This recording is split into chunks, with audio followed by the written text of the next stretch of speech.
Ever since the first astronaut went to space almost 60 years ago, over 500 people have blasted out of Earth's atmosphere. They lived and worked in space at different times, but nobody's ever been born there. What if you were the first space baby to be carried aboard a space station? How would your young body develop in microgravity? And would you be able to visit your relatives on planet Earth?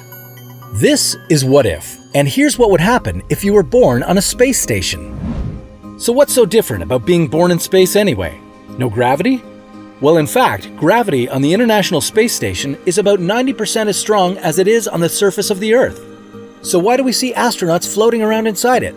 That's because they're actually falling. Let me explain. Earth's gravity is pulling the ISS down, but the ISS is moving very fast, at the same speed that the Earth's surface is turning underneath it.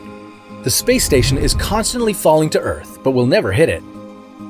The freefall is what causes microgravity, making the astronauts float around. So what would it be like to be born weightless?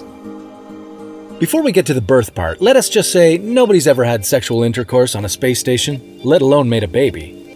It wouldn't be any kind of out-of-this-world experience. Fluids work differently in microgravity. You may not have the blood flow to get you or your partner aroused. Sweat would build up around your body, making it wet and sticky all over. And that's if you could figure out how not to push your partner away upon contact.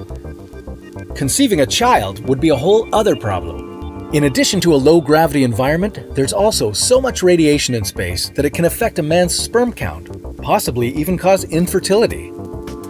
And we don't even know exactly what kind of changes space conditions would cause to a human embryo. Let's imagine your pregnant mother arrived on a space station to give birth to you. The trip to space alone would be hard enough on your mother. Pushing you out of her body without the help of gravity wouldn't be a piece of cake either. If you made it out of the womb, a low-gravity environment would affect your body systems as you grew up, including your muscular development and eyesight. When grown-up astronauts work aboard the space station, their bone density depletes at a rate of 1% per month. Because it takes no effort to float in space, they also tend to lose muscle strength.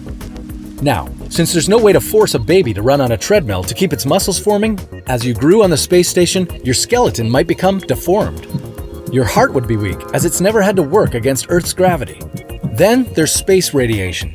It would increase the probability of cancer, dysfunction of the heart and central nervous system, and eyesight problems.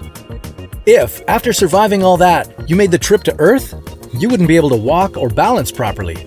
You might also struggle trying to interact with people on Earth, since you grew up crammed into a very small space your whole life.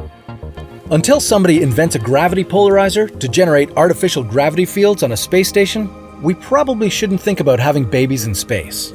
But once they do, how long do you think it would take for us to become a galactic civilization? That's a question for another What If.